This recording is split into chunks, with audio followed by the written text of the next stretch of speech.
Good afternoon, everybody. It's a great pleasure to be here again talking to you. Thanks very much for having me. Today, we've got limited time. We've got 35 minutes to talk about hybrid debt instruments, which is, on the face of it, a bit of a boring topic, but actually, as with anything in tax, once you start drilling into it, you start coming across things that you hadn't anticipated. You perhaps scratch your head as to what they mean, and you try and work out how it affects you. I'm sure that there'll be many differing views on what I say as to my interpretation of the rules, but I'm going to try and unpack sections 8F and 8FA for you, which deal with hybrid debt instruments. Now, the first thing that I want to say, the most interesting thing about 8F and 8FA is that you need to now see them amongst a broad range of other anti-avoidance rules that deal with financing transactions. It's no longer a case that the deductibility of an amount of interest that you incur, you look at Section 11 and you look at 24J and all of those good things, and you decide whether or not you qualify on the basic principles. My partner Del Cridlin spoke to you this morning about 23M and 23N. There are a lot of hoops to jump through when you're determining whether or not you get a deduction or what the tax implications of a financing transaction are. And that's what 8F and 8FA need to be seen in the context of. These days, when you're trying to do a transaction, there are a number of sections that you can forget about, and you need to be very, very careful of them.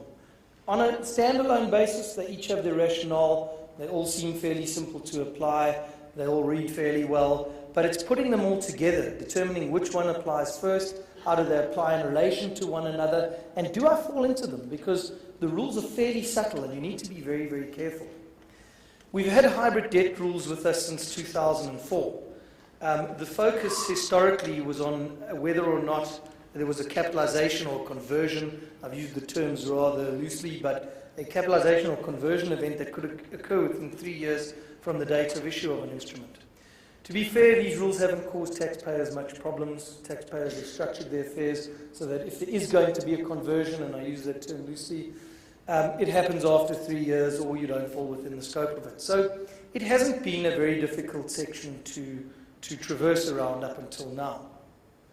Under the old Section 8F, you may remember that the impact of falling within the section was that the borrower was denied a deduction on the interest that it paid, but it retained its original characteristics in the creditor's hands, so if they were taxable on the interest, they paid tax. Quite an onerous provision to some extent, and one that was controversial when it came out. Now that rule's been overhauled. Why? If you look at the explanatory memorandum that accompanied the most recent amendments, it's quite clear that the drive is still to try and tax instruments based on their substance rather than their form. Now, conceptually, that seems fairly logical and even obvious. Isn't that the way it should be?